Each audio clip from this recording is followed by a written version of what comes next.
as a connector.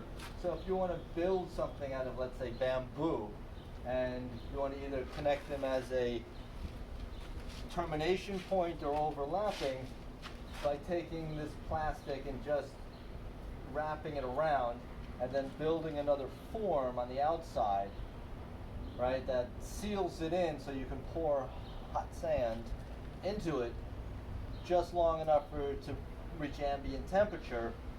You can make these very strong, very inexpensive Crosses.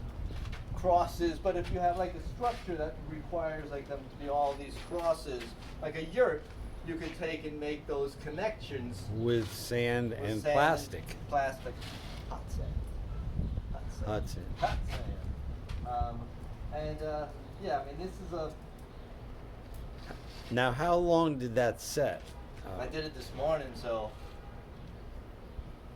a couple of hours, and this was just because I think it's fascinating. This is this material is basically broken shell, and I guess I should get it analyzed somewhat, but